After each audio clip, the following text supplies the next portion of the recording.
Pandian store சீரியல்ல என்ன நடக்க போகுது இனி வரப்போற எபிசோட்ஸ்ல அப்படிங்கிறத பார்க்கலாம். இப்ப வீட்ல எல்லாருக்குமே கொஞ்சம் டவுட் வர ஆரம்பிக்குது. ராஜிக்கும், கதிருக்கும் எப்படி காதல் வந்துச்சு? இவங்க 2 பேருமே எலியும் பூனையுமாட்டம் தானே இருந்தாங்க. இவங்க 2 பேருக்குள்ள எப்படி காதல் வந்துச்சு? அப்படிங்கிற மாதிரி தானே இப்ப டாபிக் போகுது. ஸோ நம்ம பழனிவேலுக்கு ரொம்பவுமே இதில டவுட் இருக்கும். ஏன்னா ராஜி கண்ணன தானே விரும்புனா. ஸோ இதனால கண்டிப்பா டவுட் இருந்துக்கிட்டே தான் இருக்கும்.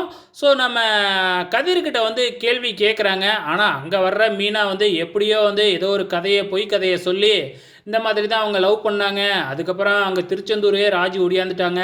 அப்படிங்கிற மாதிரி ஏதேதோ ஒரு கதைய சொல்றாங்க. ஆனா நம்ம மீனா சொல்ற கதைய யாருமே நம்புறதா இல்ல. இதனால சந்தேகம் மேலும் அதிகமா தான் ஆகப் போகுது. ஸோ எனக்கு தெரிஞ்சு நம்ம பழனிவேலுக்கு முதல்ல இப்ப தெரிய போகுதுன்னு நெனைக்கிறேன். உண்மைலாம் தெரிய வரும்னு நெனைக்கிறேன். வெயிட் பண்ணி பார்க்கலாம். இப்பொழுதைக்கு கதிர்கிட்ட தானே கேட்டிருக்காங்க. அதுக்கப்புறம் ராஜிகிட்டயும் கேட்பாங்க. இங்க ராஜி வீட்லயும் பார்த்தீங்கன்னா, புலம்பிக்கிட்டு தானே இருக்கிறாங்க. ஸோ ராஜிகிட்ட கண்டிப்பா அவங்க பாட்டி கேள்வி கேட்கறதுக்கும் வாய்ப்புகள் இருக்கு. அதுவும் வெயிட் பண்ணி பார்க்கலாம்.